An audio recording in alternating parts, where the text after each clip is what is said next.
What's up, everybody? Welcome back. This is episode 17 of the Built Different podcast with Tucker Speed.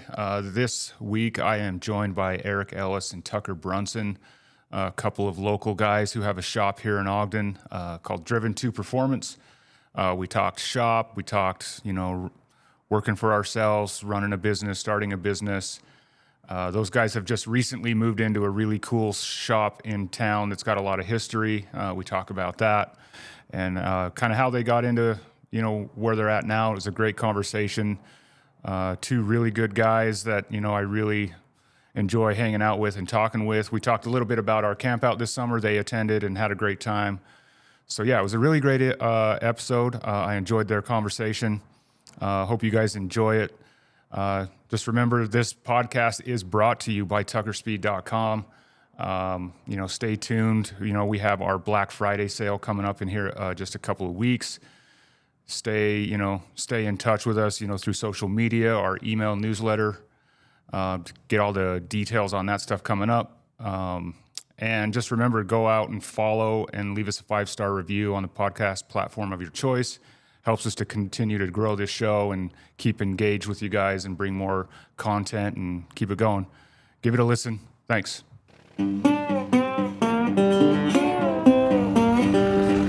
Making power by day, making friends at night. Built different, Tucker Speed. Hell yeah, brother. All right, guys. Are you ready for this? I'm ready. Let's do it. All right. So we're joined by Eric Ellis, who's been a local Harley technician, mechanic, legend in the Ogden area for a lot of years. And Tucker Brunson. These guys have, I don't know the full story, but we're going to get into it. But you guys have kind of been partners, worked together in the past, partners again in a new adventure, maybe the same adventure. I don't know. I'm interested to kind of hear your guys' path and story, but thanks for coming on tonight. I appreciate you guys, coming in here after hours. I know that you guys probably worked all day long, busting your butts, So to stop here after hours and have a beer and conversation with me, it's good. So thanks for having us, bro. Yeah. Thank you for inviting me. So yeah, I mean, like I said, I wanted to talk. I wanted to start off with, your new shop, your new location, Okay. which is super cool. To kind of like set the scene. You guys moved into the old Sid Speed Shop building. That's right. Yes, sir. His last shop that he was in before he passed away, which is a really cool spot. That spot has, I think a special spot in all of our hearts. Yes, sir. In the story of, the Ogden motorcycling community. Yeah. You guys had a grand opening party last week, and I hadn't been in there in 10 years. A lot of You people would be hadn't. surprised how many people walked in there with a tear in their eye. Yeah. Right down to Scott from Law Tigers when he first started trying to help us get going and everything. Yeah. First time he walked in, he had a tear in his eye. It's crazy, man. I mean, and I don't know. It still amazes me today that the amount of, I don't even know what you call it, that Dane had. The name that Charisma. I mean, it's There was no. There, he had skill. He had skill. for sure. there's nobody that I've ever met that I could ever compare the dude to. Mm-hmm. And I wrote it on the wall, for better or worse. You changed my life. Yeah. You know what I mean? Yeah. And I think I'd probably have a little bit of that same feeling for me. sure. I mean, there was a time when I was still just plugging away in the dealership, just kind of, collecting a paycheck, going through the motions, thinking I was doing what I loved. And then there's this kid that comes along and just kind of like shows me that there's a different way to do it, right? Had the world by the balls. For sure. And I would be lying if I told you that he didn't inspire me to kind of go out on my own a little bit. You know what I mean? So, like you said, How old are you, Tony? I'm 43 this year. Okay. So you're I'm old. I was way older than him. You know, he was. Yeah, I mean, he was 24 when he died. Yeah. You know? And You know. I was way older when I knew him and Yeah. hung around with him. You know, I was a lot older. I mean, and there was a lot of times when he looked at me like, "What are you, stupid?"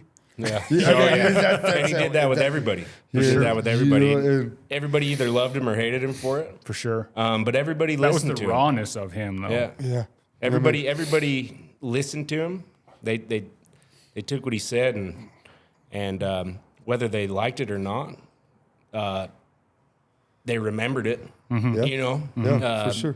So Yeah, they- he just had such a huge impact on a lot of people in a short amount of time. Yeah. And I would say not even just people, but it just, you know, a whole community. He really, you know, put his stamp on it in a quick way. his mom. It was great to see his mom down there. Yeah. She came and wrote her note on the wall next to Glenn's artwork that he did at the archery range, which is incredible that If he you brought saw that down live, for us. that was I was there. incredible. Yeah, I was there there. live, dude. incredible. I And it mean, was- what a cool experience. Yeah. You know, 10 plus minutes of like, what even is it? Yeah, not even knowing like Yeah. what it is. It was like the last wild. 5 strokes, and you're like, "Oh my god, that's Yeah. dang." Like, not everybody likes the Freebird, you know, the song, but that changed it for me. But Gar Ashby, you know, him and the grumpy old man, the band he played with at the time, they played like a, I don't know what, 30-minute long version of that song, so Yeah. that Glenn could could do just his keep art. going. And Heavy Bucket Band, shout out to them. Badasses. So yeah, I mean, so that's the location you guys are working in now. Yeah. I mean, it's It's pretty surreal. pretty cool. I'm really happy that I got to know Dane and work in that shop before, you know, it was no longer Sid's. Mm-hmm. And, you know, it's been a long road, but I feel like we belong there. Yeah. We did work with Dane back in the day. When he was on Pennsylvania Ave, in his second shop, I remember he had already done a bunch of work on my first bike I ever bought, 01 1200 Sporty. My ignition module fried, and I took it into him. He says, "Well, screw this stock bike. You know, why don't we, while we're doing this, you know, do chopper wiring, make it badass, right?" And I brought up that I rode BMX. He rode BMX, so that was an instant connection right there. And I said, "Well, I'm going to bring some BMX bars in. Maybe you can modify them to fit on the bike." And he loved it.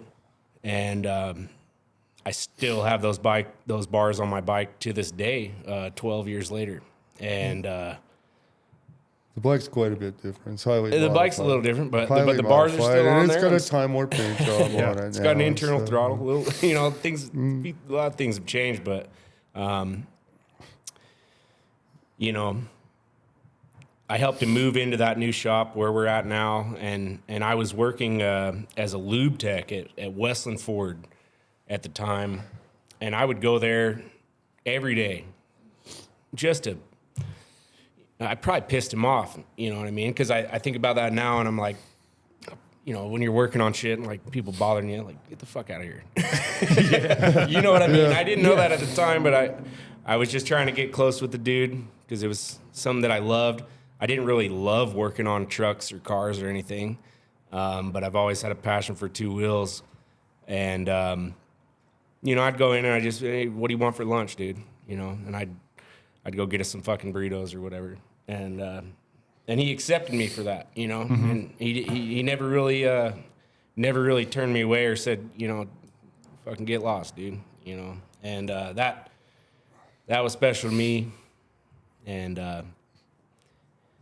you know, There was times where I would be there, and you know, I'd walk in, he's like, "Fuck you, Eric." I'm like, "Fuck you, Dane."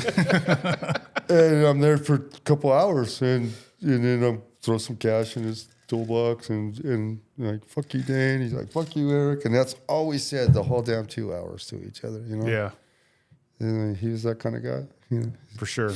So it is cool that you guys are there, kind of, I don't know, keeping his legacy alive a little bit. I think, you know what I mean. I think it's cool. I mean, it's wild to go in there and he's a legend. I aspire to be half as talented For sure. as he was. You know? Yeah, He was, yeah, it's wild. It's crazy to go in there. It's crazy to walk in there and see his logo still in the floor. Oh You know yeah, what I dude, mean? that was a huge thing. Like It was nothing's really changed in there. It was great to see. Other than the guy that leased it for the last 5 years, kind of beat the shit out of it, but at least he didn't paint over it. yeah.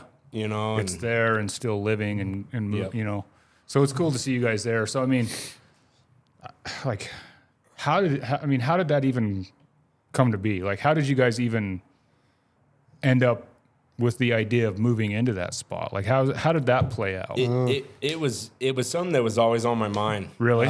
For sure. Like I said, there was a guy that was running a Honda Civic chop shop out of it, and the place was a wreck. I had feelings that he was, you know, basically boosting cars, and you know, half of them were probably stolen. Turned out that was all true, but I ended up getting in touch with the owner of the building, and I went and met with him there, and I said, look, you know, we had only been in business for a year, and in a 500 square foot garage, and the way small outgrown garage it in a over year. there. Yeah. And talked to him. He said, you know, Dane was his favorite tenant that he ever had. He made the place way better. And I said, look, dude, we're doing the same thing. Whatever we got to do, I want to get in here. And I mean, pretty much handed us the key at that point. Really? Yeah. Because he knew we were going to take care of the place, make it what it was when Dane had it. Right? So Have a little pride and exactly, Yeah, I mean, pride is a huge part. Yeah. Right? Monty's a great guy. The guy that owns Big the time. building. Cool. I mean, he's a great guy. He works with us. You know. I really hope he sells me the building. that'd be cool. He also owns the Mexican restaurant right in front. Oh, okay. So maybe when if we can buy the whole lot, you know, the Misfit Bar and Grill. There you go. I mean, We got big goals. yeah, It's, man, it doesn't you know, hurt to dream, man. I mean, sure. where would I you was be telling without you him? Stay about stagnant some of the expressions I say. You know, one of them is step boldly into your future. Yeah. Step boldly into your future. I've seen Eric say that to people, and they're floored, and it changes their lives. For sure. No, it's cool. I mean, you know, you're going nowhere without dreams and Yeah. you know goals and you know what I those mean. who Like, dare to dream will go for ever it, man. achieve. Yeah, There's another one. go for it, man. I mean, it's all right. I mean, and it's true, man. I mean, and you know, the thing Powerful is shit. set lofty goals. Yeah. Shoot for the moon. And if you don't hit the moon, you still went really fucking far. Right. Right? Yeah. Right. Yeah. You know, you might not have met your goal, but you still went really far. And you know, what more can you ask for? Absolutely. So Absolutely. So I guess this is the time to tell the story, huh? Another one of the little sayings that I have is, you know, conquer the world, place it at her feet. Yeah. Now there's guys like Tucker's got Maddie, guys like you that got Tori. You know, you. We got other that's who jobs. you place it at her feet, right? Yeah, I mean, not so much, you know. So when I do conquer the world, I'm going to be like, oh, I can't be responsible for this. Maddie, come help me. that's all right. All that shit's so powerful, dude. You say that like Inspirational, you know. I've watched it. Slogans, the sayings, you know, I kind of, oh, that was cool. Well, I mean, you know, sometimes it's like that shit sounds corny or cheesy or whatever, but Depends whose mouth it still- comes out of too, though. Well, sure, for Right. sure. But it's all still true. If Right. I say that at 32 years old, people might go, "Where'd you read that out of?" Oh, we're going to Eric- talk when about Eric age. says Which it- camera am I looking at? Tyler? I'm not that old. I'm not that old. I love you, fucker. No, it's good. I mean, all that stuff is cliche. Sounds good, but it's all true. Yeah, It's all 100%. true, man. So I mean, driven to performance, your new shop, your Yes, sir. current. current version of it. Yeah. Well, we're You guys are surrounded what- by driven individuals, and that's why it's driven Sure. to performance. So how'd you come up with? I guess how'd you come up with a name? Yeah, we're all driven to be good at something. Mm-hmm. I don't care what you're good at. You can be good at golfing. You can be good at, swaying the ladies. I don't care. You just got to be driven at something. Kind of goes You got to back. be driven at something. I guess you it know? kind of goes back to having goals, right? Yeah. I mean, driven to achieve more. Keep building on what you've started. Sure.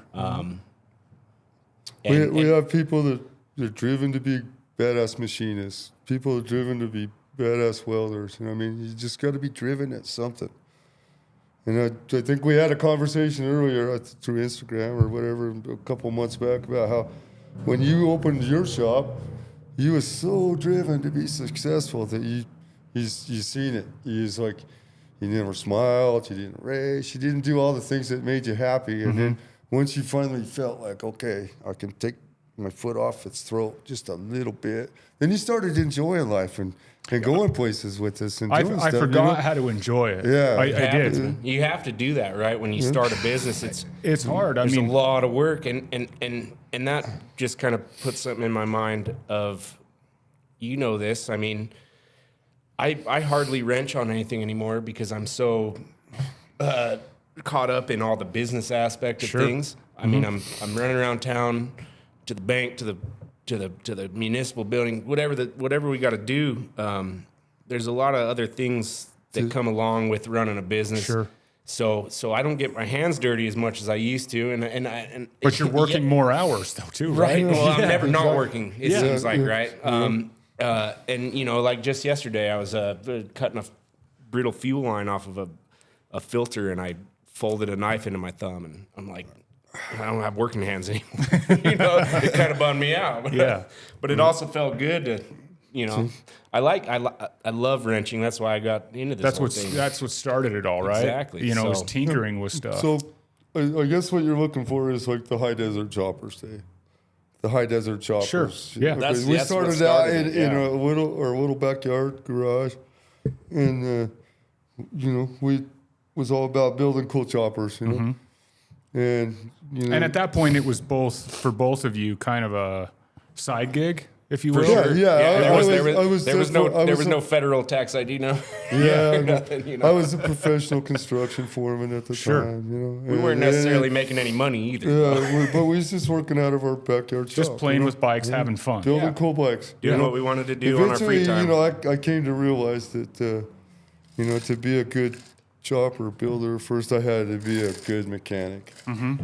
And, therein comes the dirty rat days, where, Rick took me under his wing, and he's a smart motherfucker. And so is Nick Kennedy. Yeah. Shout out. And they Nick, taught me Dirty a Rat. lot. And Smart this dude. is where I was talking about where I crammed 2 years worth of MMI into 1 year. Mm-hmm.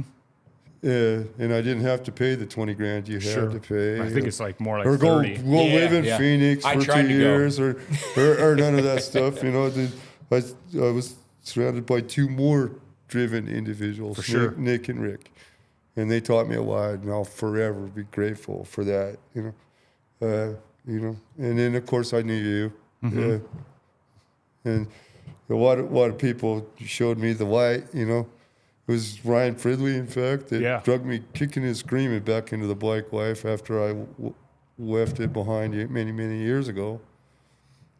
Tried to save my marriage and sold all the bikes and got out of the bike life and ended up single and back in the bike life thanks to Now you Ryan got a Fridley. no wife and a bunch of bikes. Yeah. Yeah, that's Shout out Ryan Freely. Yeah, and Ryan's a good dude, man. I'd love to get Ryan on here too because I sure. think he's another one that's got like a cool story. He's him and I he's did a staple construction in the together chopper for like community. 12 years, 100%. Yeah, And construction, yeah. yeah. And Eric, he owned his own business for a lot of years. So Well, he I had gives a me a friend lot who of come- advice too, going through this whole thing. And how to set up a business and keep it Everything, legal. man. and Yeah. Pay your taxes and not go to prison for not paying your taxes. Yeah, man. Yep.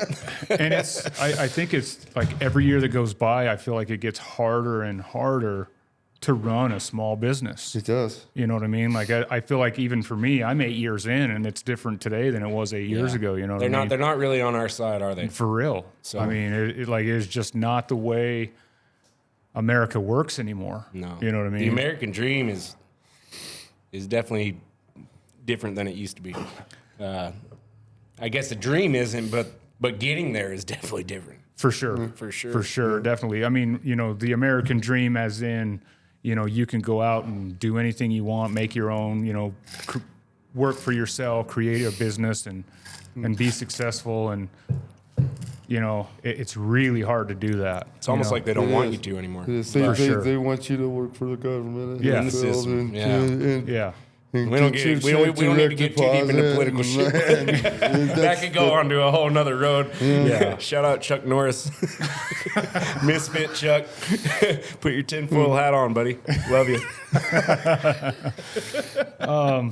So, yeah, that's how all that came about. And you know, I feel like I'm a fairly good mechanic, you know.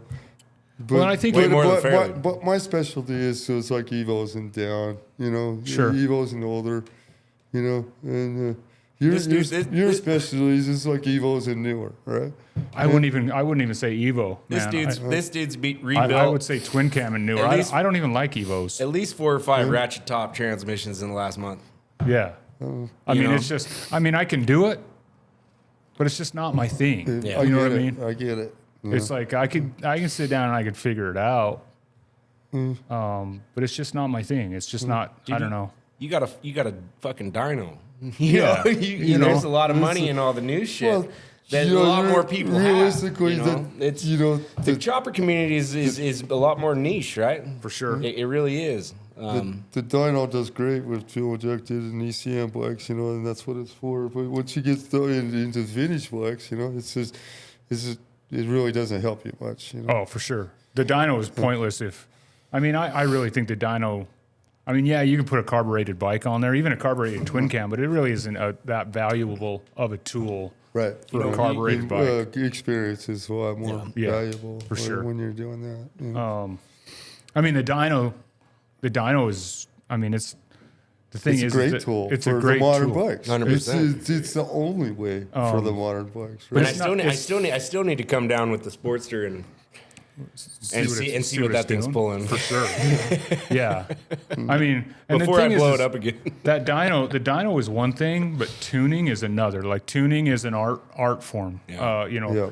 that you just gotta spend the time on. For sure. You know, trust me, I know because I mean, I got hurt and I'm the only one that tunes right now, and I'm trying to, you know, train one of my other guys right now on tuning, and then it is just not something that is just cut and dry. This is how you do it. Can Kinda you like can you fit a wheelchair in the dyno room? I can crutch my way in there. I can crutch my way Yeah, in there. but what's he gonna do? Side saddle at the bike? I've done it. I've done it, man. I've done it. Yeah. Be right back. Go ahead. But it's just one of those tools that takes years to get good at. For sure. You know, I mean, it's the same thing with working on old bikes too. Right. Like, you don't just start and you're just good at it. No. It takes time That's really everything, right? figuring I out mean, tips and tricks. Right. You know what I mean? right. And that's why like a relationship like ours is so beneficial to both of us. For sure. Because if you got a guy that walks in your shop and says, "Hey man, I got a 2021 and I want to make horsepower." Yeah. Can you tune? And I say, I know the guy right here. Right. Yeah, and that's already happened on multiple occasions. I think it happened quite a few times just during our party, where I said, you got to take that to Yeah. Tony, you know, over at Tucker Speed. And it's the same for me. I mean, Right. if a guy walks in my front door, and I'm sure you feel the same way. Like if a guy walks in your front door, you want to take care of him, Absolutely. even if it's a bike you don't work on. Whether I do or you do, you know what I mean? It's nice to be able to say, "Hey man, go talk to this guy because he can take care of you." For sure, and that goes back to what we were saying earlier. I mean,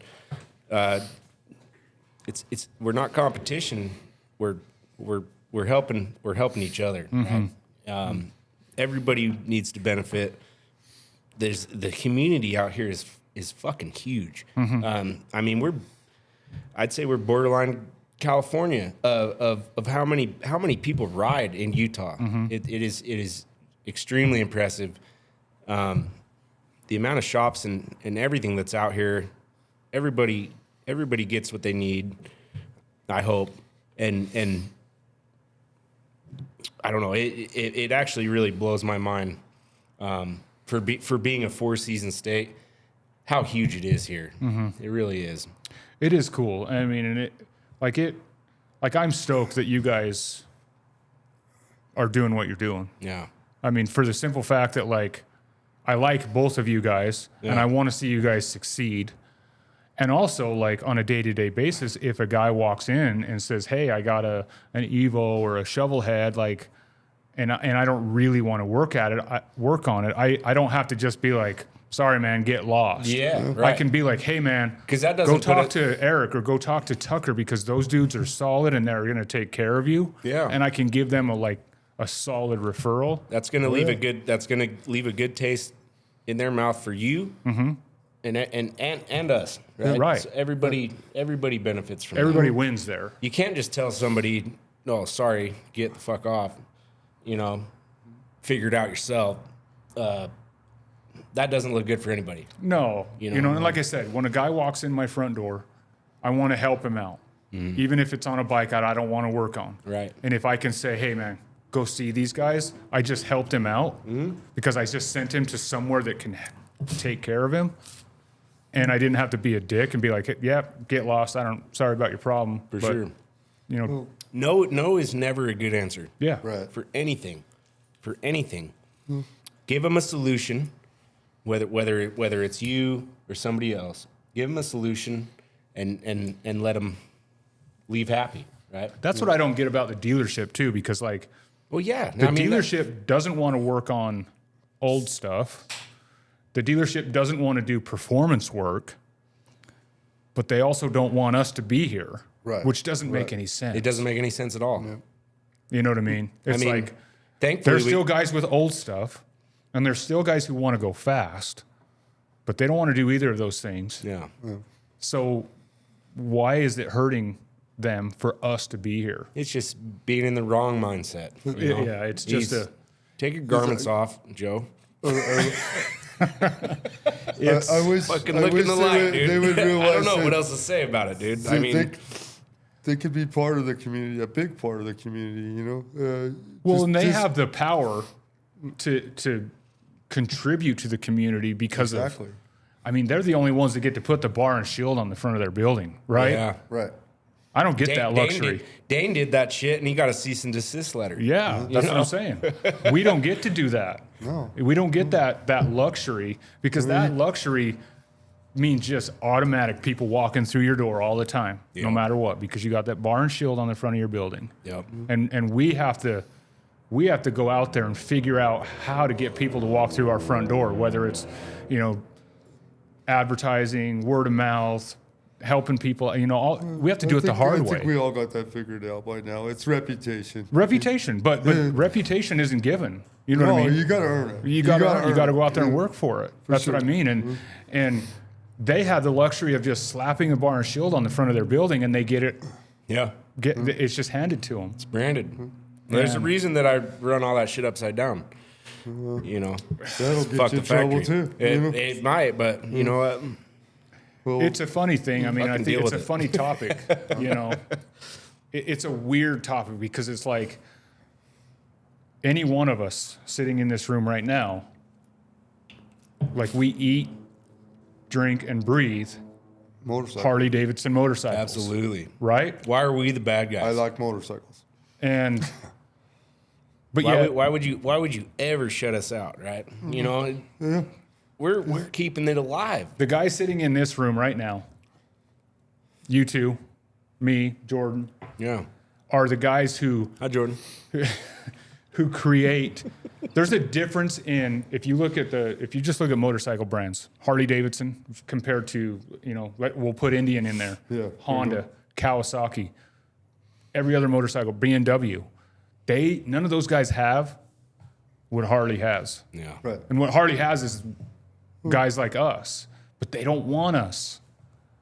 For instance, For whatever reason. last week, we're getting ready for a grand opening. I'm remodeling the shop. I'm cleaning the shop. I'm getting it ready for 1,000 people roll through in a day.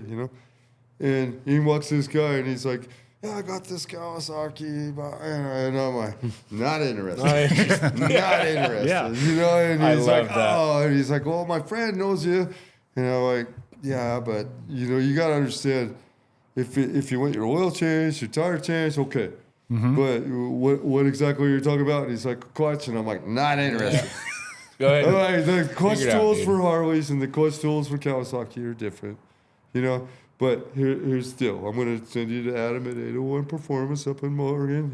He deals with that kind of stuff. He'll give you a good deal. Just tell him I sent you. And that's the kind of community we have. Yeah. It's beautiful. Yeah. It's good, man. I mean, but yeah, I don't know. The Harley thing rubs me the wrong way. It does. How can it not, right? I mean, he's like- why should we be shut out for keeping people involved and growing the scene, dude? I mean, Well, what does Joe there's think is so going many. to happen when we're like, okay, it's going to be 2 weeks before I get the aftermarket parts, and realistically, you can go down and get them from one of his dealerships, but he won't sell them to me, so you're going to have to go down there and pay full price. You know what I mean? And it's the whole logjam that it creates. It's like if he would just deal with us, right? And then it's like, yeah, okay, we'll take your bike in now. It'll be a couple days before parts and stuff here, and we move on. Instead of the sometimes it takes 2 weeks to get stuff from the aftermarket stuff because we can't get it straight from Harley.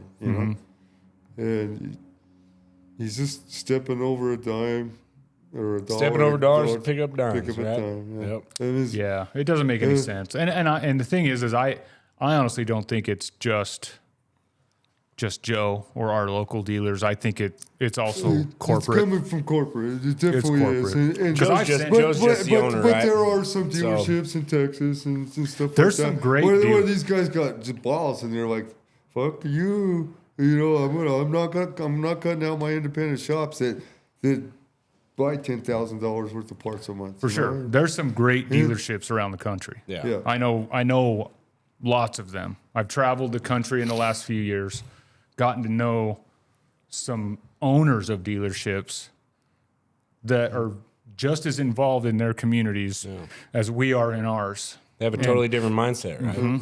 Yep. I mean, which makes it even harder to come home and deal with what we got to deal with, Yeah. knowing that it doesn't have to be that way. But it just makes us fight harder, right? For sure. Whatever we do, we're gonna grind it out and do what we got to do. I mean, we're not going away, right? I don't need Harley. You know what I mean? We can survive without it. We can for sure. No, it's like realistically, if I need that part that damn bad, I send the pretty girl down there and she acts like she's buying the part for her do it yourself. Incognito. Yeah. Do it herself, husband or whatever, and pays with her card, I pay her back or whatever, Yeah. He's like, yeah, there's ways of getting around it. It's just a pain in the ass. If you don't It's just a think pain in the people are ass. getting around your little ban on And we independent also shops, shouldn't be paying full you're price. fooling yourself. You know, but is what it is. But realistically, it could be very lucrative. It's like you got this customer that absolutely wants a fucking Harley starter, not the aftermarket starter. Yeah. You got that customer, and I could if I could go to them, and they work with me, and there's I make a little stupid little chump change, and off the part, it could work out for all of us. Yeah. But you're not seeing the big picture, Joe. Yeah, It is what it is. I don't know. I don't even like talking about it. You know what I mean? Yeah, well, yeah. It's You like, you can go ahead and cut Let's all cut that. it off You there. can No, go I ahead mean, and cut all that. it is what it is, but I it's would like, rather talk about it. So we had this really great time at the Intermountain V-Twin camp out. I would rather. at the end of the day, I feel like, Let Tony bring up the next topic. Huh? no, I mean, trust me, I know It all needs to be said, but it does need to be said, but it's like, how much more time am I going to waste because it's depressing on that topic? It's you know what I mean? depressing, dude. You know. So Whatever. Yeah, I mean, let's talk about the camp out this year. It was so much fun. You guys were there. So much fun. You guys experienced it. Excuse me. He's going to go die for a minute. God damn. So the biggest thing is so like the guys from Hoggish and the guys from Blacklight. I never met them before personally. You know, Okay. I just knew their work and they're loyal customers and all that. And you know we but I never really met them. And it turned out these guys were such great guys. Yeah. They were such great guys and. Like just like-minded dudes, right? Like Yeah. they're just like they get you. They understand how you work and what you Tyler, think. I'm still not that old. Yeah. But I mean, the camp out was wild. I mean, and I think, like when me and Jordan started planning it with those guys, and we hit you guys up and you guys were like, yeah, we want to come. And you guys, wanted to help out like with the rodeo and, everything. We weren't exactly, I think honestly, we weren't sure how you guys would kind of react. Like, would you guys be like, oh no, like that's your thing. We don't really want to be involved. Like, we just didn't know. So like, I love you, Tony. Yeah. I love you. And it- I knew that since you was going to be there, I was going to have a great time. You know what I mean? Yeah. And I rolled with two of my buddies. Sure. And now, granted, Hoggish and you and Blackline, you more techs or owners or people associated with it. And really, I thought that was what it was. It's like a way for people that was in the industry who was going to have a little getaway fucking before the season hit. Yeah. And I thought that a lot of people brought their crew with them, and that's fine because it turned out great. Yeah. Because of that, That was the plan But- originally. Yeah. Is to kind of But get it. when we got there, there was very little shop talk. We was just all blowing off steam and getting ready for the season. And it was You know, cool to see like everybody's crews, not just like the Blackline crew and the Tucker Speed crew and whoever else. Like it was just Well, there was a Everybody whole lot of hanging that. out. Like, I've heard of you, and now I finally get to meet you, and I'm fucking glad I got to meet Yeah. you. And it was just a great time. I mean, I gotta say that if you rode all the way and you made it through, yeah, you're a badass. for sure. And that's what made it epic to start with. There definitely and then, was- And then once we're all in camp and having a great time and stuff, and you realize you're with a bunch of badasses. Right. That's when all egos got set aside and we just partied. There was no We had a egos. we had a great time. Yeah, you know? everybody. There was a sense of like, if you made it to camp, if you rode all the way through the rain, and then made it down that muddy ass road, Yep. and made it to camp, there was just a level of respect like throughout the camp that you made it, like you're a badass, and everybody. There was nobody that was cooler than the next guy. Everybody was on level playing field. We Except were just for all maybe there. Jordan. He's got Yeah. some cool dogs. He has some really cool dogs. Yeah. No, that was crazy. I was trekking through that as best I could.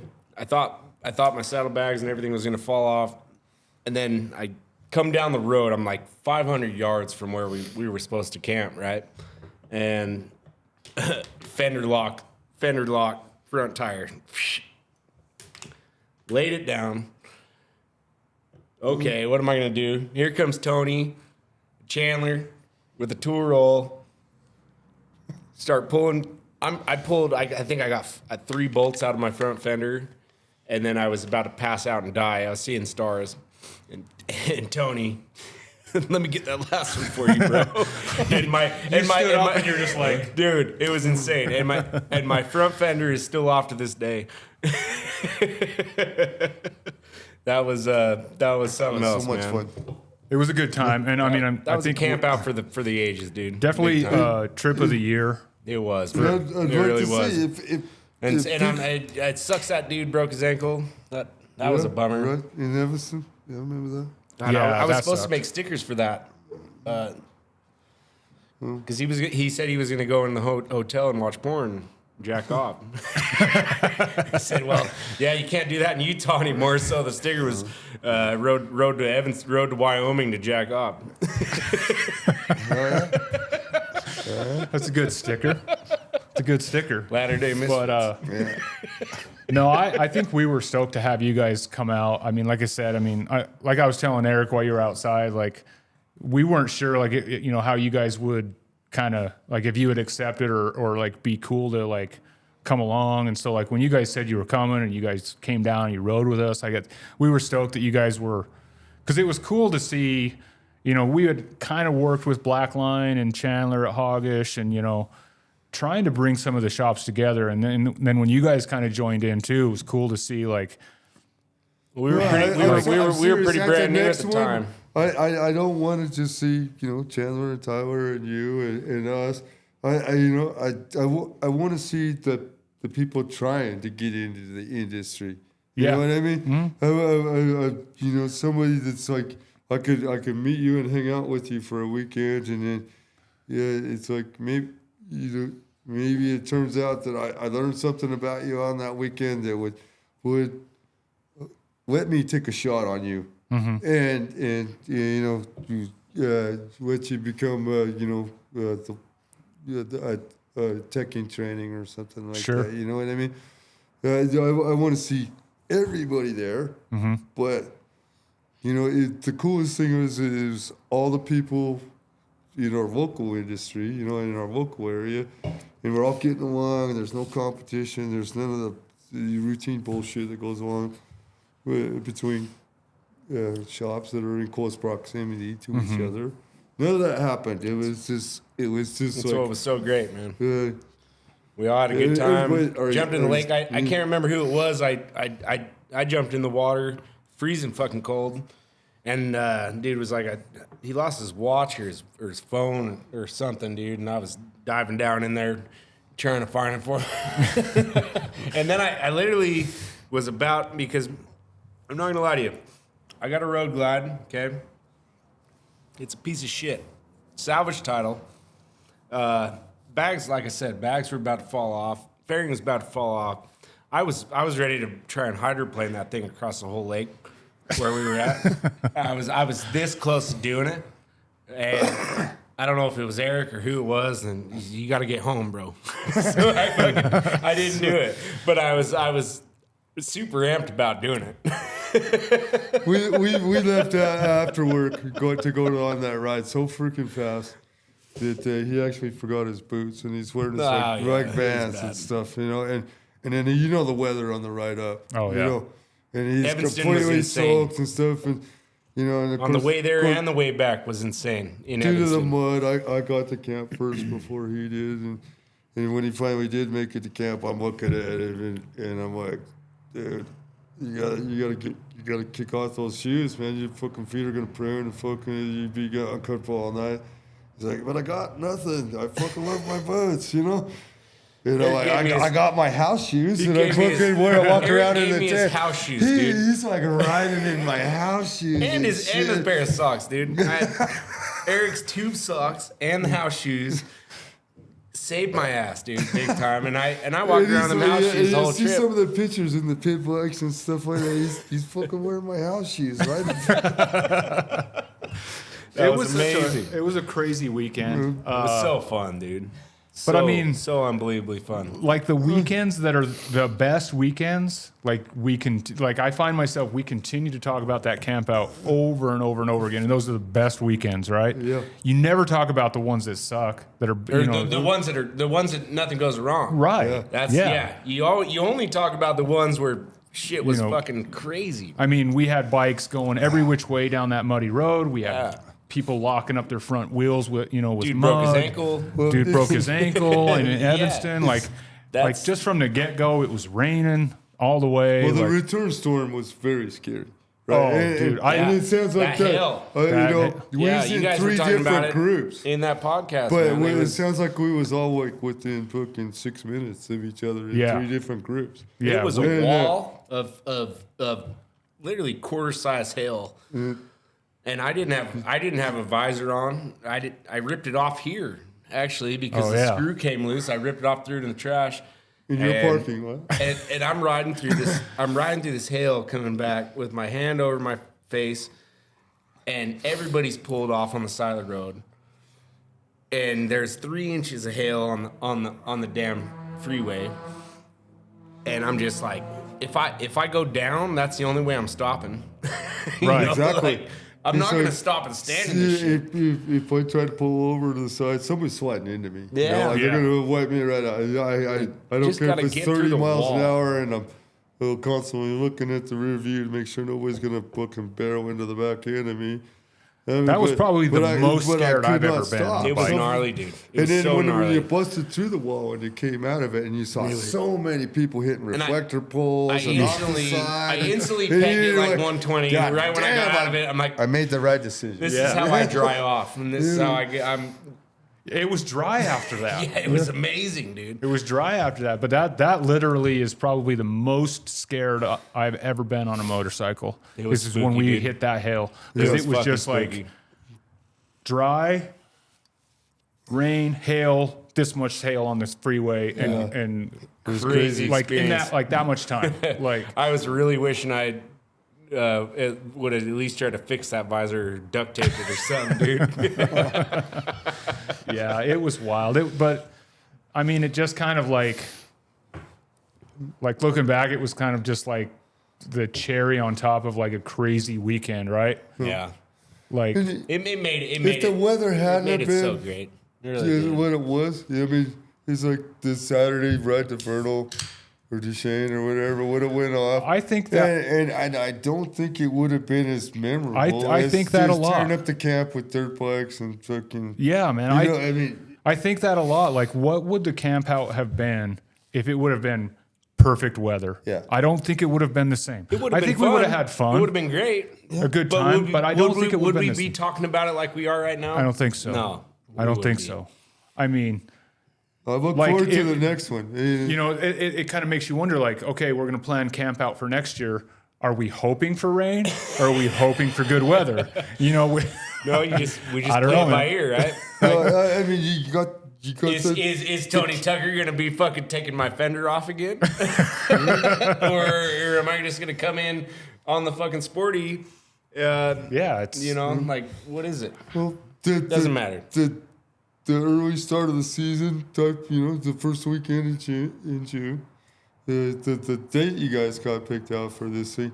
This is Utah. That's a crapshoot. It could be It's- that weather, or it could be fucking 100 degrees. yeah, you It's never a know. crapshoot. You never know. Yeah. And that's cool. Another cool thing about it. The nice thing is like, the beauty of it all is that the weather sucked on the way there and getting down into camp. It was great while we just hung out in camp, pretty much, Yeah, right? For the most part. Did- yeah. Like- Did we not all think that it was a possibility that everybody's bikes were gonna have to get fucking Trucked up to trucked the top. out to the?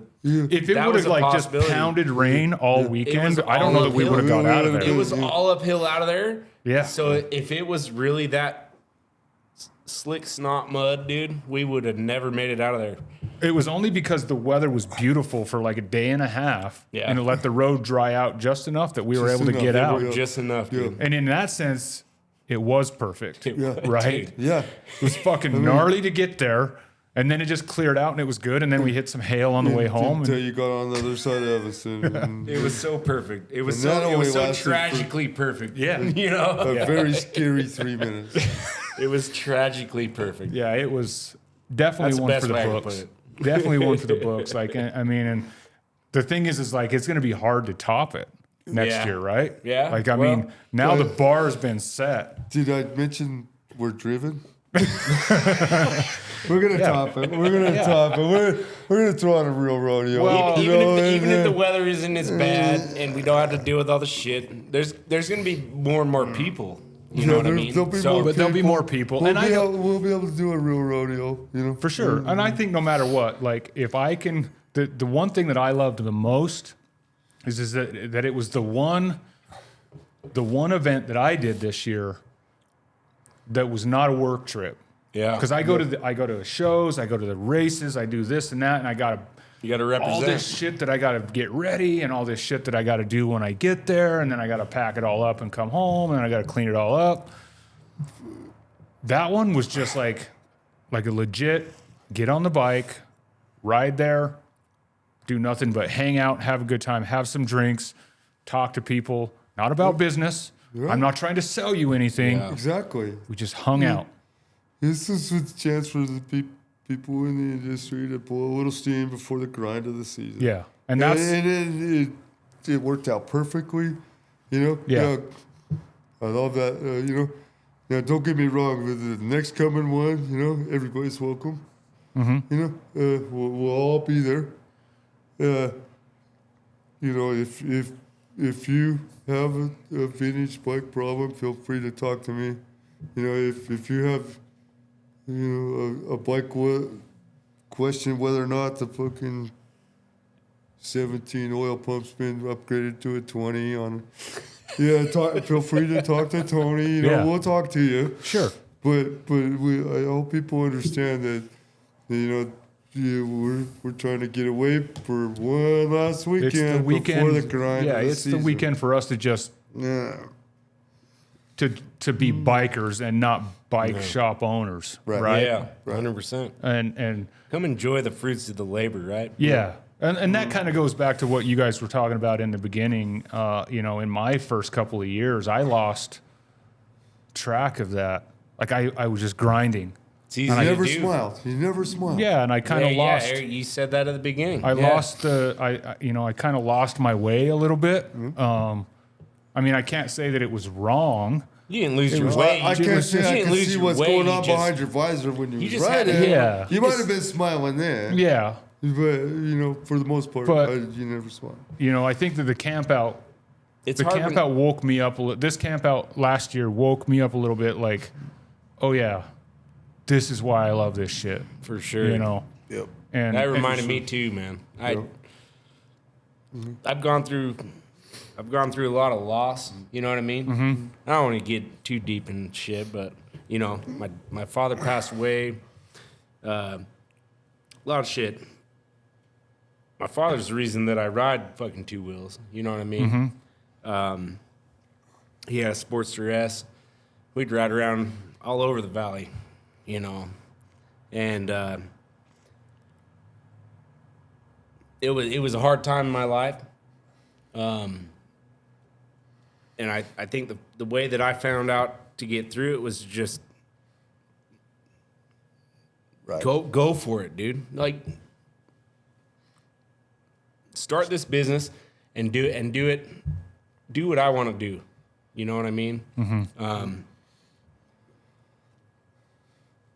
God damn. Just ride. Just ride. Just ride, man. Just ride. I don't know where that came from, but no, it's good, man. you And know. that's deep. I mean, and it kind of shows, you know, a little bit of what drives you. You Yeah. know what I mean? Like, and we all have our own reasons why we drive and why we push and why we grind. You know what I mean? And and it doesn't come. Those drives don't come from. They come from reasons like that. Like There's nothing fake about it, dude. No, You're it's real. I mean, if your drive is real yeah. and it's, you know, lasting, it's because it comes from a place like that. It's right here, dude. Don't kid yourself. Don't kid yourself. You know what I mean? If it ain't you, don't act like it. Because you're gonna fuck yourself in the end. Yep. That's Well, that you just- is why I got that tattoo right there. Well, Don't the do it thing if is- it ain't real, bro. You know The what I thing mean? is in this industry, I'll tell you straight up, like if it's not, like if you are not driven, if you're not passionate, if you don't have pride in it, Yeah. you just are not going to last. you're not meant for it. It's just not going to You'll work. get weeded out real quick. Chandler, Tyler, I could see right in their eyes, man. You They got it. fucking They love love that what shit. you do. They You know love what it, I dude. mean? They love it. Those guys love it. You love it. I'm sure you see it in our It's eyes. the only way you can last in this industry. Because this industry roll, bro. This industry is hard. I'll tough, tell you dude. straight up, man. You gotta be It is tough. not. You gotta be tough to be in the shit. It's not lucrative. This was not one of my expressions. It's one of Rick White's. Motorcycle God. Sometimes you eat the bear. Sometimes the bear eats you. Yeah, It's for real, man. Yeah, it really. Fuck 100% true. yeah, You know, and that's the way we live our lives. for sure.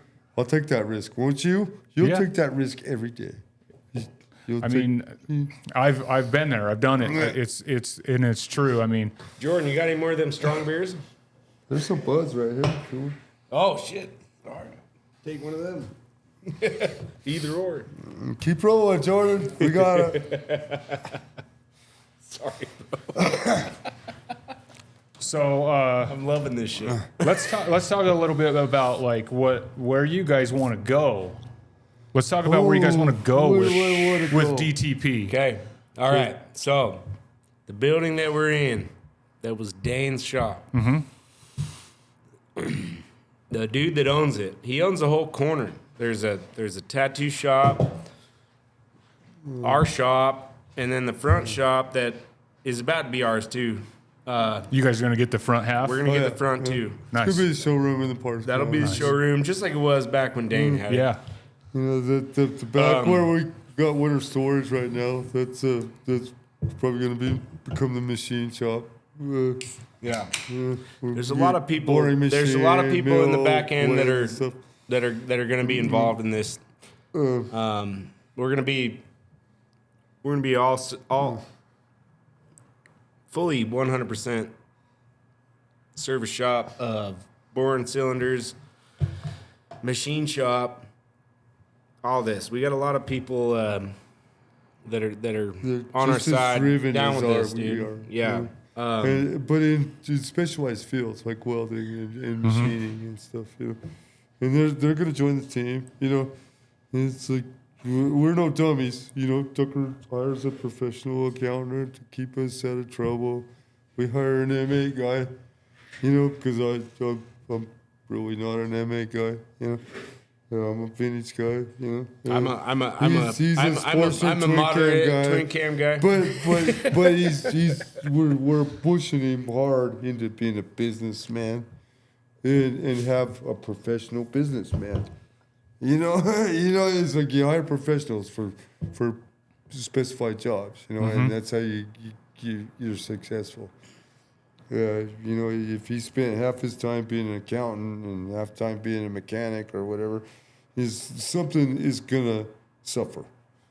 But if you hire professionals to be your accountant and you hire professionals to be your bookkeeper and professional to be your payroll guy, I mean, so anyhow,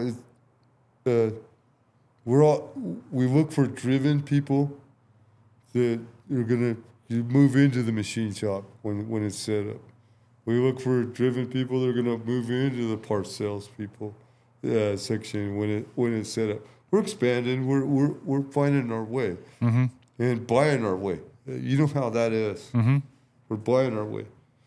But you know, the truth is if you split your time, you do neither want justice. Sure. You want to you know, find your niche in the world, what makes you happy, what you're good at, and you want to stick with that. Sure. Know, and hire professionals for the rest of the shit.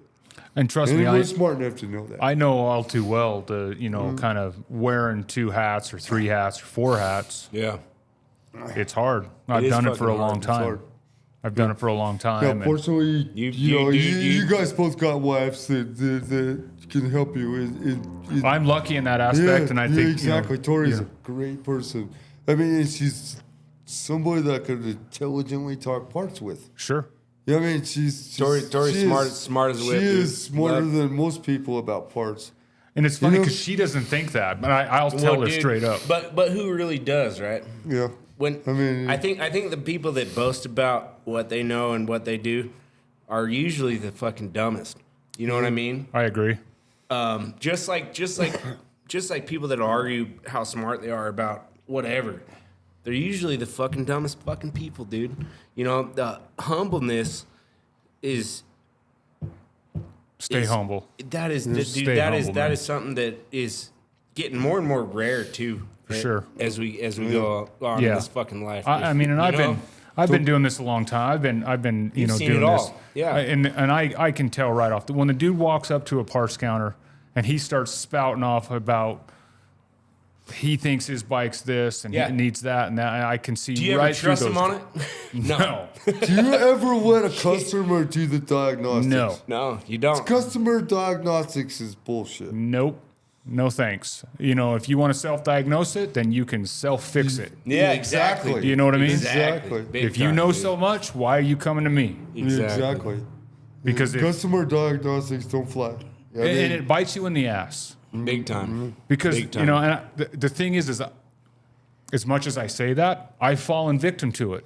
but Oh, for Customer sure. walks in and says, "Hey, my bike's doing 'Cause this. you're a nice it needs guy." this. Yeah. Okay, I'll put that on it." And then I put that on it and I send it down the road, and whatever problem he was having, he's still having. Now he's mad at me because the problem isn't fixed. this like- is this It's is where you're you. nice. It's because you're a nice dude, and I fall victim to it all the time because I'm a nice. I get along with everybody, dude. This You know, I don't this is have where enemies. you and him are similar. You have the customer smooth. Oh, okay, I First listened- name, last name. I listened to you. I heard what you said, what the problem was, and then you walk in the back and you tell your tech, check it out thoroughly. You know what I mean? Yeah, it's- and so there's the customer smooth. You know, don't believe. You know, I'm listening to you. I'm hearing what you're saying. Okay, I took the bike in, but in the end, it's got to leave here fixed.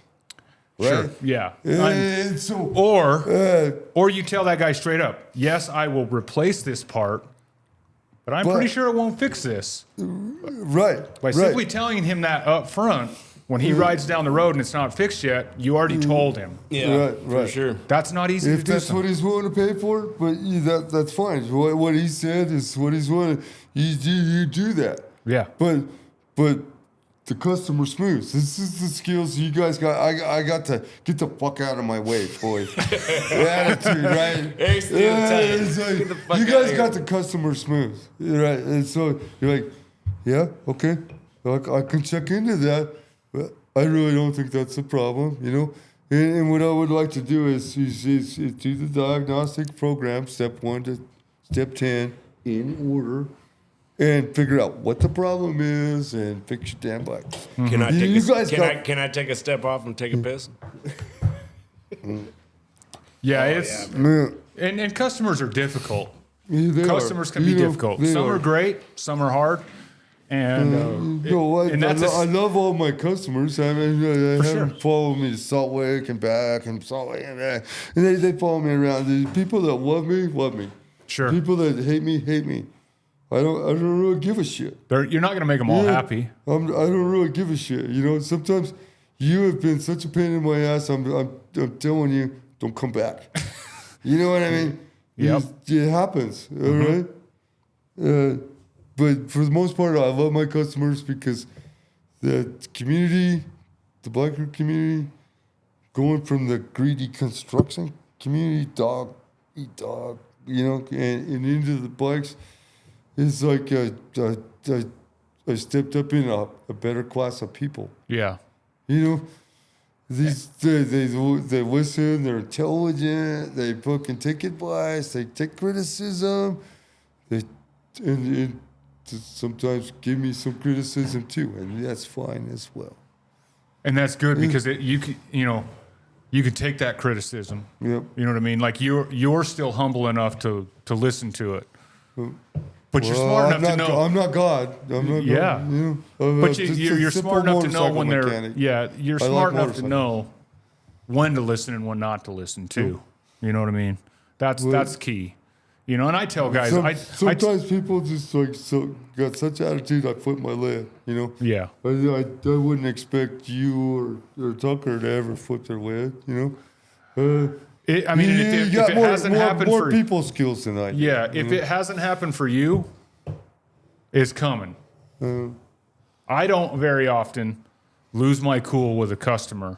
I find myself getting there more and more lately. It'll happen because it's happened to me, and Patience wears thin. It does. I usually feel like shit afterwards. For sure. Always. You know, But that's just because of who I am. Found a way to express myself. But it was probably totally justified. You're a fucking caring fucking person, dude. You know what I mean? And not everybody is. Well, that's the thing. He's like, it's a reason why I'm the guy that you blew up your tire, and I met you at my shop on a Sunday, and I fucking got you back on the road. You know, I mean, nobody has ever pulled into one of our shops and rode away on a fucking bike that's about to kill you. Never. It doesn't happen. Your shop, our shop, any of our people's shop, somebody rides in on a bike that's going to kill them, you fix that fucker right now. Mm-hmm. Don't leave. You've done it. We've done it. That's how we work, right? And sometimes it's just like it simply cannot happen overnight. There's a bike in our shop right now. You're leaving this bike. You're calling a friend, and when it's fixed, I will call you. Mm-hmm. There's a bike now in our shop, and I told the dude, bro, this is fucking insane. You cannot ride this bike away from here. You cannot it's ride. confiscated. Oh, I'll ride. I'm gonna ride safe. No, there ain't no riding safe on that, bro. Like, it doesn't matter how fast or slow you're going. This thing's gonna kill you. It's gonna kill you, man. Yeah, it's hard. I mean, and from what I found over time, the bikes are easy to deal with. Customers, the people are hard. Yeah. The people are what wear you thin. People are stubborn. And they just have expectations that are unreachable at times. For sure. I'd say 80, 90% of them are great. We have this philosophy, anything can be done right now, but right now comes with the price. Sure. You know, you want me to put, 5 other people on hold to deal with you? That comes with the price, and it's not the shop rate. Mm-hmm. It's much higher. Sure. Yeah, it's... Yeah. You want the right now service? With the right now price. Yeah. I mean, and I the thing is I find most, like I said, 90% of the people understand. You know, you know, the thing is like, you don't go to the restaurant that's not busy and expect good food. Yeah, for sure. You know what I mean? Exactly. For sure. If you want good food, you go to the restaurant that's got a waiting list. You sign your Nailed name it on right that there. list. That's a great fucking rep. Yeah. That's a great Perfect, reference. dude. See, you're coming up with fucking expressions. I got some. You just come up with that right now? I got some. Yeah, dude. The thing, you know, it's love true. Like, you know, and it's true. Like, you know, you really want to walk into the restaurant there's nobody there? Why would you? I'll tell you what. Unless you already know it's good and it's just dead, right? Yeah. But, I mean, the thing is And then you all crack a beer together and have a good time like we are. Yeah. And people just have to learn a little bit of patience. You know, we're not miracle workers. No, We can't make parts just appear out of thin air. doesn't happen. You know, there's a lot that goes into it, and we're doing the best we can. And the thing is if you know, the trick to it is if you can make the customer understand that you're on their side, that you care about them. Right. Like what you want is the same thing that they want. Yeah. You want to make their bike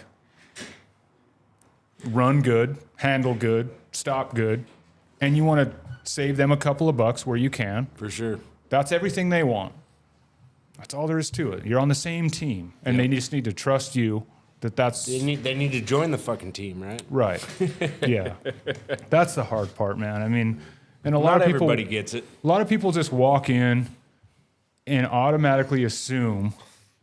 They got preconceived expectations, right? Yeah. That you're on the... That you're going to try and screw their bike up, not fix it right, take more of their money. You know what I mean? Like they just walk in with these. Everybody walks in like you're gonna try to upsell me attitude. Yeah. And realistically, I'm trying to save you money. You know. If I call you and tell you you need a rear tire, it's not because I'm trying to upsell you. It's because your rear tire is about to explode while you're going down the freeway at 80. It's not that we're trying to upsell Fireball. It's just that Eric likes it. You know, actually, somebody gave this to me. I do not really have Fireball, guy. But someone gave this to me. Well, I'm drinking it. That was Sid's mom. Sid's mom. Yeah. Thank you, Denise. Thank you, Denise. She's such a sweetheart. I almost brought the bottle of Great Pucker and put it on the table. I hit two shots of that the other day. Yeah. Who brought that? Denise. Oh, she Sid's did? mom. Yeah. Great Pucker, motherfucker. That was I don't Dane's believe you thing, didn't dude. sign the wall. You know, I was asking everybody how you didn't make it to the wall. I didn't make it to the wall. It's all right. He can barely walk. Well, That's okay. true. I got it. I signed the outside of the door.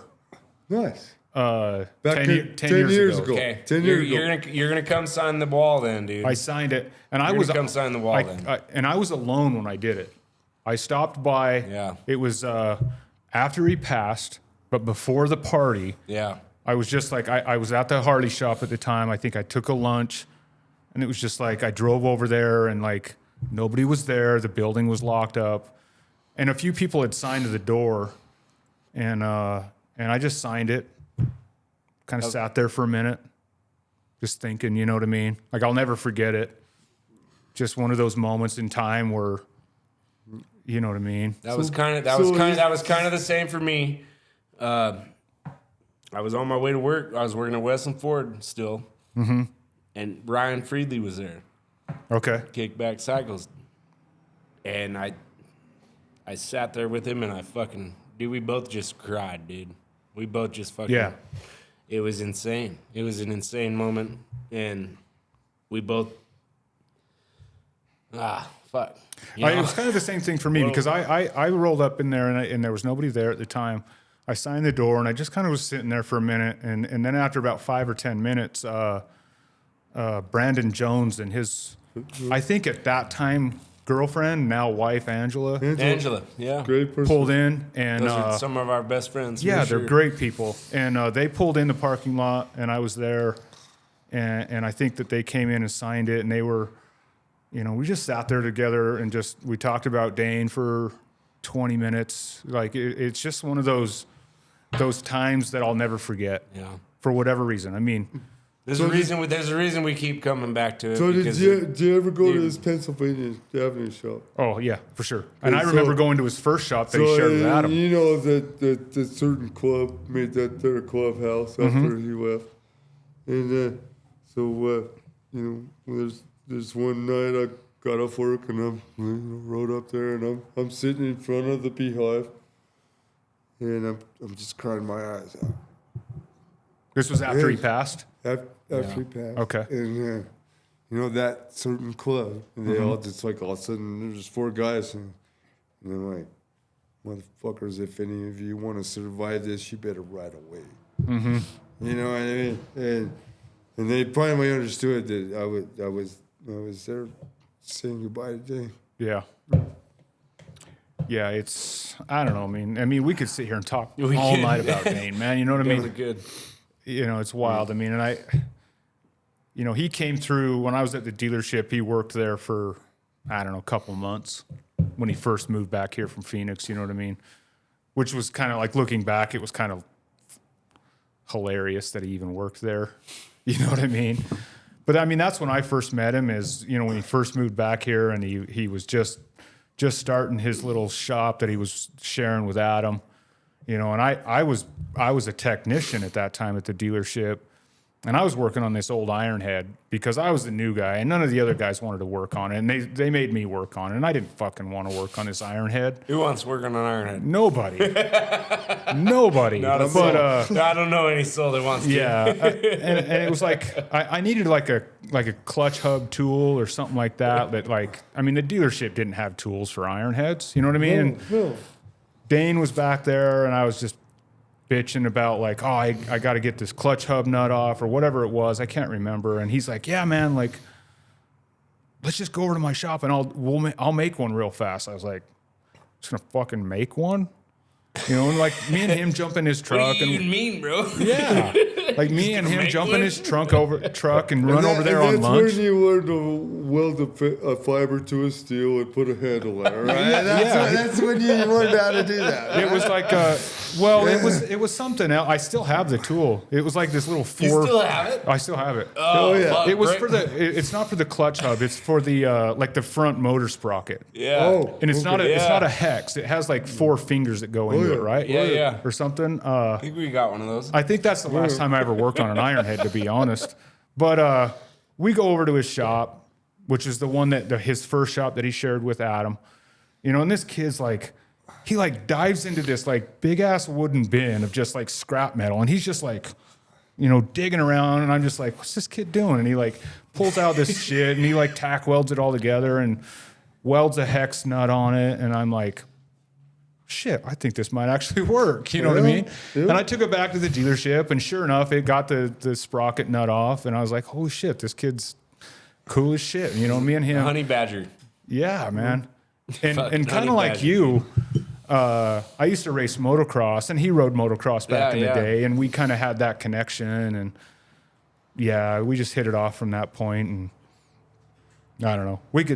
Honestly, we could sit and talk about him for We hours, right? we For could. hours. We could. For Definitely. hours. So, What a nut.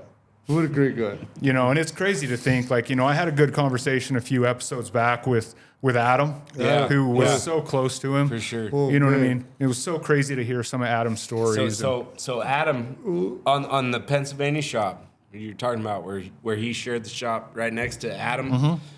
When Dane was working on my bike, I was begging him. I was begging Dane. I said, "Let me fucking apprentice with you, dude. Let me fucking come in here and work on bikes. I'm a mechanic. I got my tools. I'm working at the Ford dealership. Let me come in here and do this with you." And Dane introduced me to Adam. Adam walked in, and he goes, "This is the dude you should apprentice with. You should learn how to paint." And I talked to Adam, and I said, "Dude, I don't know if I can do it. I don't know. I don't know if I have that ability, dude. You know what I mean? I don't.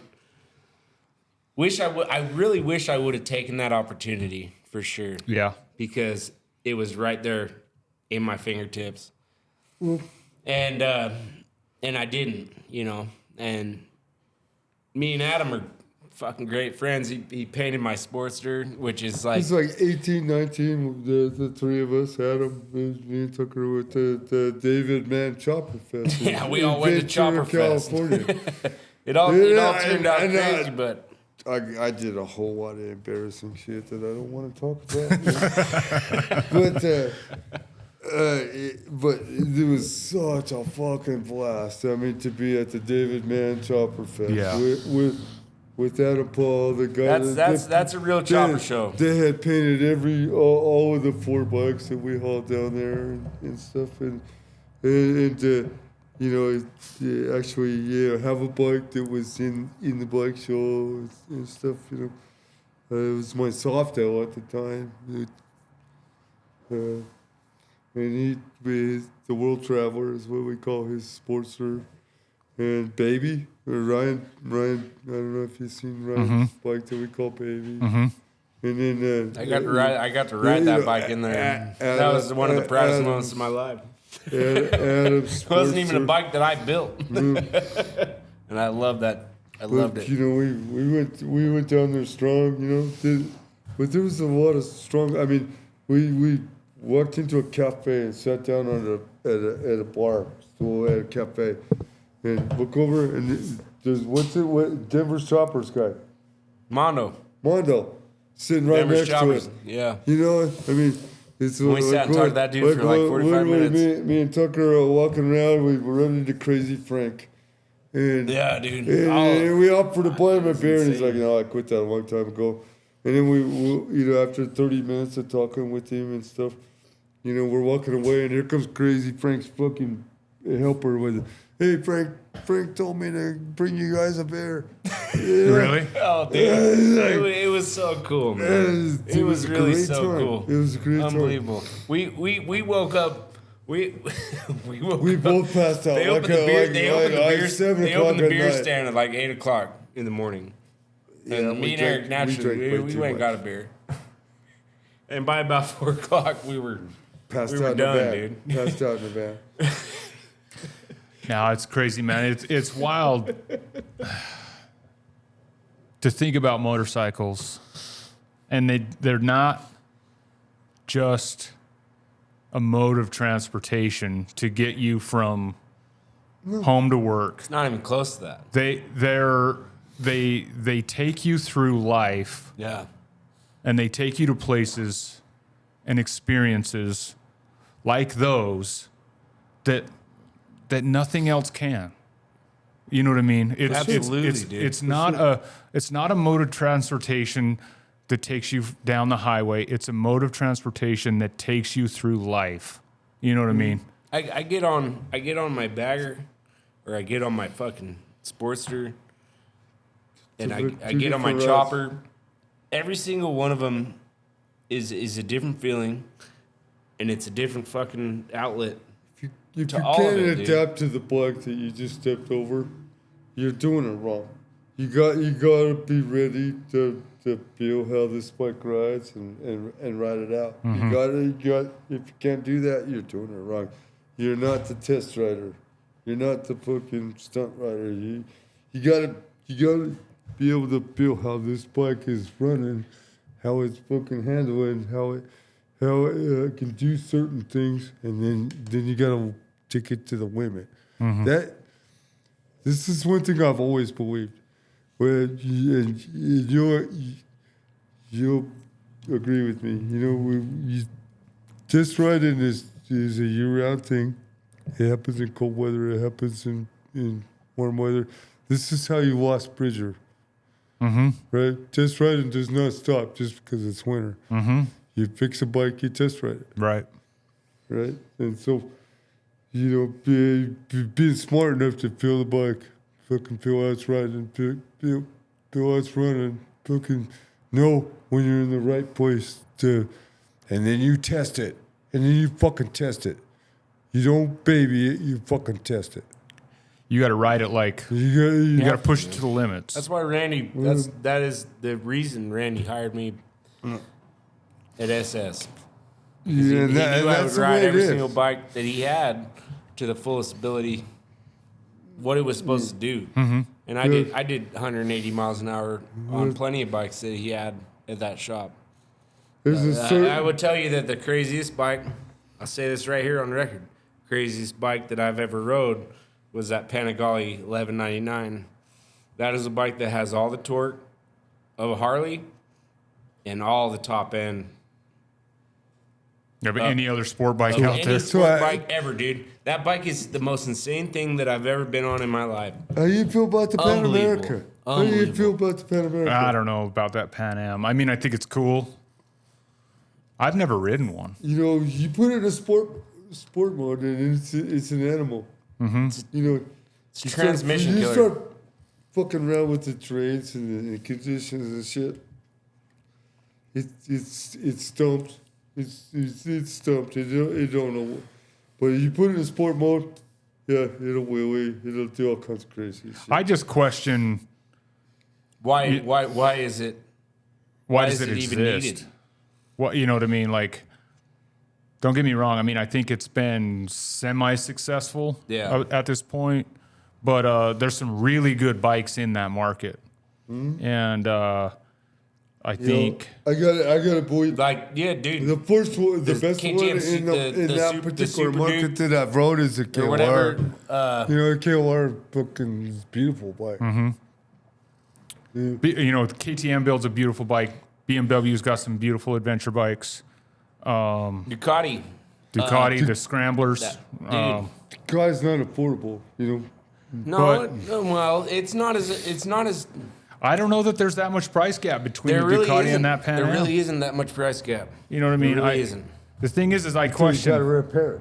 Ducati, Until you gotta repair Ducati it. sounds expensive, but it's not really that expensive. You know what I mean? Yeah, it's, They haven't priced themselves out of Harley for sure. Well, I don't know. They really until you have to repair it, and that's the difference right there. You know, Harleys. Well, then again, it depends what shop you're taking it to. sure. Ducati repair and service is not affordable. That's a different animal. That's a whole different animal for sure. But I mean, I think it's the same thing for the Pan Am. I mean, not even anybody in the Harley dealerships can work on that Pan I Am. love riding, a certain used motorcycle dealership that I've worked for in the past. They had a Pan Am that I loved to ride. I loved to ride that thing. It was an animal. Mm-hmm. But, when my job was to inspect it. And Remember, you're right here with the mic. remember what? I think he's saying talking to the mic. Jordan, how's your sound levels working? Are we okay? You know I love you, Jordan. You're good now? Okay, so there's as far as that particular class of bike, I had to deal with all kinds of different bikes, Kawasaki's, as well as side by sides and all kinds of different things, and I was the only mechanic there, and so. Is that particular class of bike, whether it's the Pan Am there are bikes built by other companies that can whoop its ass. Mm-hmm. Easily? No. Yeah. The Pan American by Harley, in that class of bike, is you gotta know how to put it in the right mode. Sure. I gotta say that. Well, I don't think it's like hands. I don't think it's like hands down like a terrible bike. You know what I mean? I think Not at all. I think it's Not a at great all. bike. I think that maybe there's better. The KTM might do certain things better. The BMW might be a little better in this way. The KLR might be better in this aspect. But they're all KTM's more in tune with the dirt, right? You know what I mean? But any of this mean anything to us now? We're Harley guys. That's just it. We're Harley guys, and so It means something to me because I grew up on dirt bikes. So it does mean something to me. That's kind of how I feel. If I'm going to go off road, if I'm going to take a bike off road, You love riding dirt. I want to rally it off road. For sure. And I would love to take a Pan America through Jericho. And, sure. And go just rip its just guts bomb out. through the sand You know what or I the mean? desert, whatever. I do desert races and all that shit too. So it's like, I want to see the best of the best. I don't think it would hold up with the modern bikes. Yeah. I mean, there's other companies that could do a desert race a lot better than a Pan KTM has America. a foot further in the shit, but I think Harley's got definitely a good stance. For it coming being in. their first It's pretty incredible. enduro or multi-use Adventure bike, bike. It's It's pretty incredible. it's pretty not incredible. bad. It's impressive. It's not bad. It's impressive. For And I being would the bet first. that if you took all of those bikes in that class and you put them through 10 different tests, The results would be different 10 different times. for sure. Yeah, it would, I don't think it's bad. I question, I think Harley's got enough on its plate trying to just keep up with their market, with the big twins and everything that's going on with the EPA and all that. That's why I question why they're trying to step outside their lane. Maybe it's smart. I don't know. Maybe in the long run, it's smart for them to diversify, but I don't know, man. The dumbest move I think Harley's done in a long time is like the end of the traditional Sportster is coming real soon. Yeah. Evo Sportster was the best motor literally ever built by Harley. That was He's trying to make the most. Sportster an XG, and I'll sorry, say it right XGs now. suck. Evo Sportster is the best motor that Harley ever built. I Really is. I do, Not probably, the rubber mount. 03 and earlier, Evo Sportster is the best motor sure. Harley ever it- built. And that's why everybody builds that shit to the hill. I mean, I got a handful of them myself. So Let me I get guess, one. So, and I got a hardtail that needs a motor. I gotta say, fuel injected rubber mounts, they can all out, and all that shit. Are they mechanic friendly? No. You don't think the rubber mount ones are? No. No, I mean, like, try to fix the Well, transmission on that. why would you want a rubber Try mount? to fix the transmission why would on you that. want a hard mount rubber versus, mount? Versus You know what I mean? a solid one. It's you know 50 what I mean? pounds heavier. It's like, That's the whole thing about it, right? Are they mechanic friendly? Not so much. Not like it was. Well, I guess I'll argue that point. What's better Please about do. the rubber mount Sporty? Well, I guess I'll argue that point in this way. Let's just take that the transmission issue. Okay. On an Evo Sporty, an 03 and older, that transmission, pull the primary part, pull that transmission gear set right out the side. Yep. Right. Exactly. Don't even That's touch why- the motor. That's why I have a Baker 6 in mine. The new rubber mount Sporties, when I say new, I mean 04 and 04 to yeah. 20 or whenever they killed it. 2022. If you have a transmission failure, you're pulling the motor from the frame, you're taking apart the top end, you're splitting the cases to get to Put that in gear set. cases. Yeah. Now, if you're a technician in the dealership, that's how many hours that you're going to get paid to do that job. Well, So is it Good for them. technician friendly or customer friendly? It's neither. You're I don't talking, think it's is neither. it I dealer think it's friendly neither. or independent shop friendly? Listen. I That- think it's neither. I think it's neither because nobody's gonna pay. I to know get their what you're fucking saying. Sportster. Nobody's gonna pay to get their Sportster case split to rebuild it. They're gonna For sure. they're gonna sell it, and and by that time they're probably gonna just be wanting a Dyna. For sure. So they're just gonna fucking lay it out there. So, I mean, I'm not saying that it's better. I'm just saying it depends on the technician. Because, I mean, I'm just saying, coming from a guy who was a technician in the dealership and I got paid solely by the job, I'd love to split cases on a rubber mount Sporty. Yeah. It's 15, good money, right? 15 or 20 hours of pay. From my point of view, it would be good money for you, right? From my point of view, I tell people is like, fix your transmission in your rubber mount Sporty, or find me a whole damn another engine on eBay and I change them out. You're probably about the same cost. Yeah. But if you're talking about a time frame you want and not my schedule, what makes sense for you is to just buy an engine and have me switch it. And I would- that's I would- the only I thing would- I I would- disagree with I is would- it's not that it's not good for the technician. It's not good for the customer or Yeah. the guy that owns the bike. Right. I would love Ultimately, for solid mount, rigid mount, 03 and older, I would love to be like, bro, you'd have a 6-speed Baker 6 in your bike for the same price that it would take For for me a rubber mount for to be me to- split up and for me to just split your fix the cases. transmission. For me You know to what I split your mean? cases, I'll put Once a, I I'll, split your I'll cases, put a Baker it's- 6 in your It's shit. expensive. Right? It's it's a lot of time. It's a lot of time. Yeah. A lot of time and a lot of parts. And we're going right back to Dane. We're going right back to Sid. And Why these motors customers were realistic this whole options, era was so good. realistic options, realistic prices, realistic choices.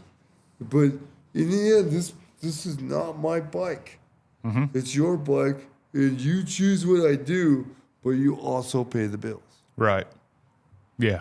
So it's rather than being not technician friendly, it's my argument is that it's not customer friendly.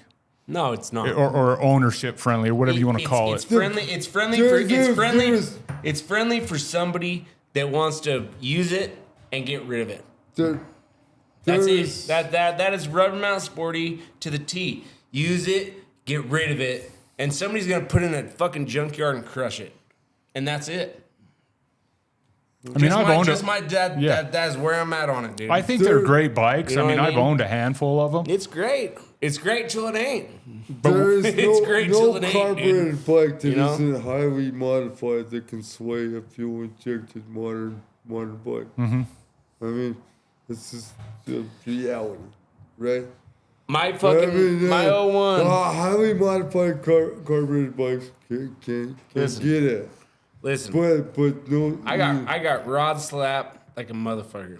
I've rebuilt my top end twice.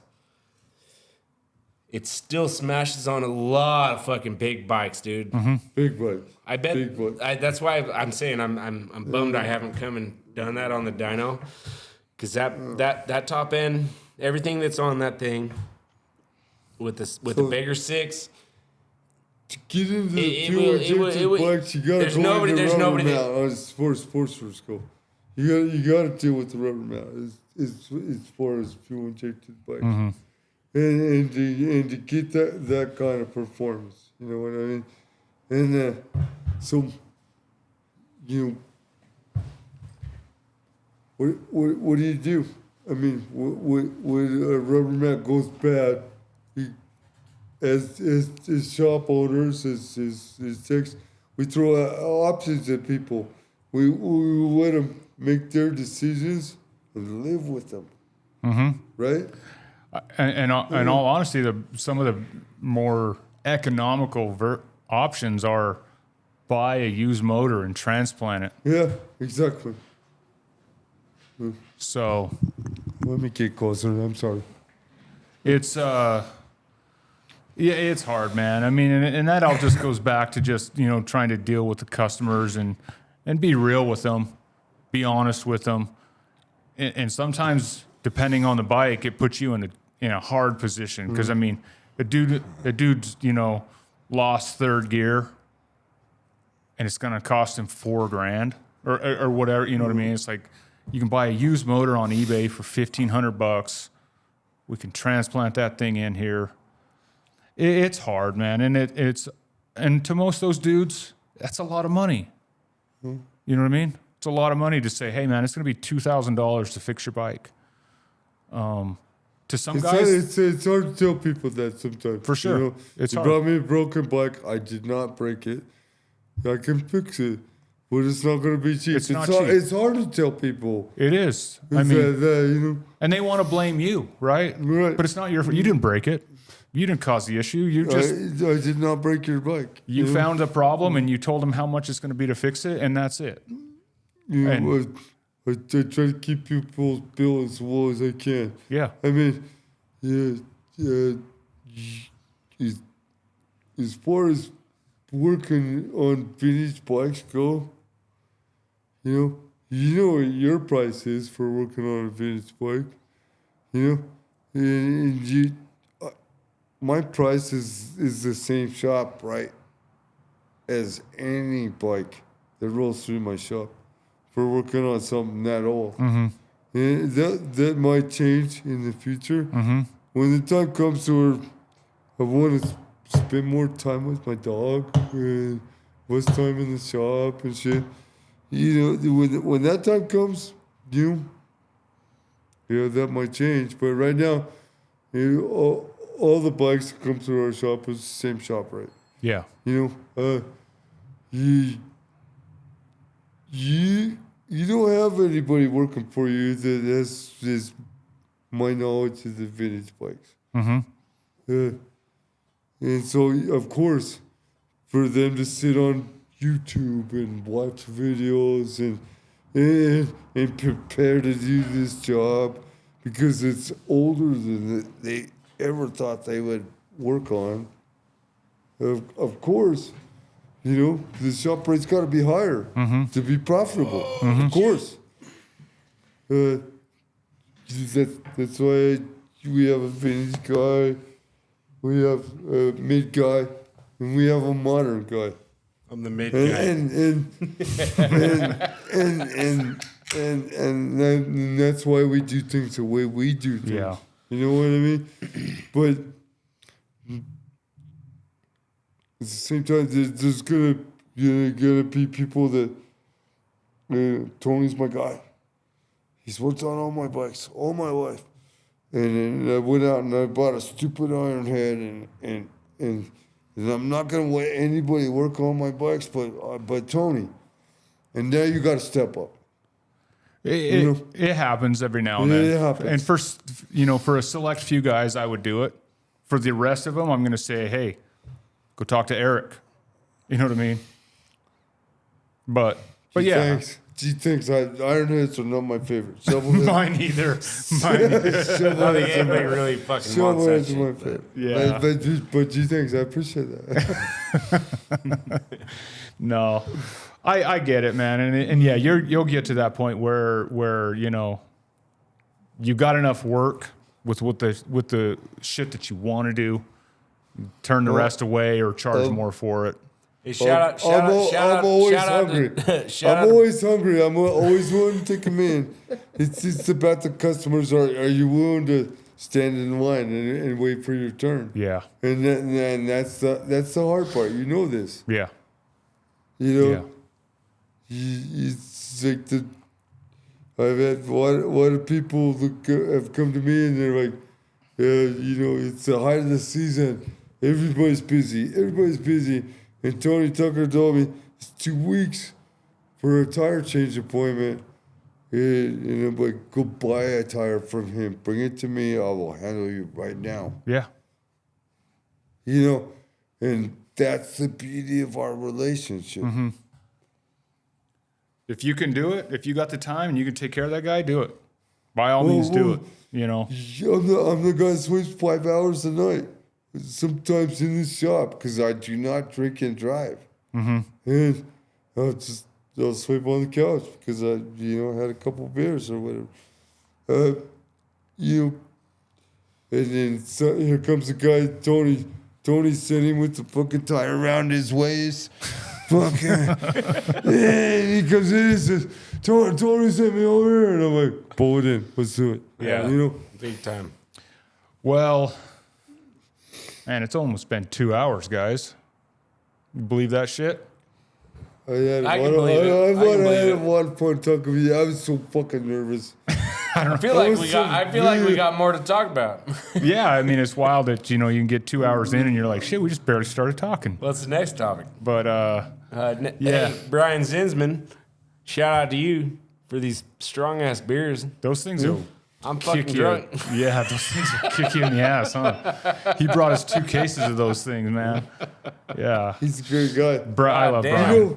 He's all the time. He's got his project in the shop, and he's all the time. I'm just gonna take it home. You thinking he's in our way, and I'm like, you don't understand. I enjoy your company. Yeah, Like he's a good nights hanging out after I don't have to deal with customers and stuff. Brian's a good dude. I love Brian. Big He's time. a solid dude, and I mean, I've been kind of like helping him along with this build for a few years now. I've never seen the bike. I should have looked at it while I was over at your shop the other day, but I didn't even think about it. He keeps having the worst He's luck got the worst in the luck. world. Every dude. time he fires it up, something goes wrong. Yeah. He's got the worst luck. Dude, we had You call it worse we had luck. we I had call an it 80 choppers. We had an 85 clutch basket, and his clutch basket was cracked. We pressed the clutch hub out for him. Little did we know the clutch basket was fucking cracked as well.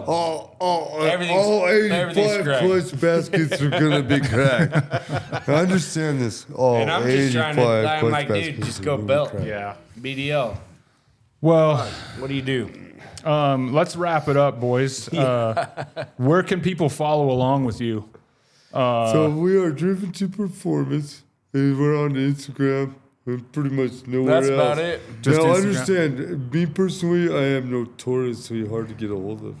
I don't want people fucking with me while I'm elbow deep in an engine. Tucker is the guy. Call Tucker. Tucker's the guy to call. Call him. Tucker's the guy to call. Call me, man. You know? Call him. Message him. Text him.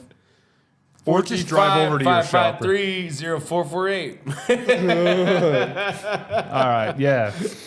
So, I mean, I encourage people to jump on and follow you guys and check out your shop. Stop by and say hi, see what you guys got going on. If you got older bikes, newer bikes, whatever it is, I mean, check you guys out. I mean, you know, I'm stoked that you guys are in that place. That place is special to all of It is us. very special to all of us. So it's cool to see you guys over there. I want to send out much love to Law Tigers, Scott. Scott. Thank you very Shout out much. Scott. Thanks, Yeah, bro. I want to say, Law Tigers. I want to say Blackline. I want to say Hoggish. Yeah. You guys rock. Right on. So thank you guys for jumping on here tonight with me and just having some beers and shooting the shit, talking about motorcycles and shop and all the bullshit. I love you guys, and Love I you too, bro. appreciate you coming on here with me. And I wish you guys all the best of luck over there. I really do, and I hope you guys kill it. I hope you guys reach those bold goals that you're putting out there. Once we put our foot on its throat, we are not taking it off. Nice. Right on. Thank you, guys.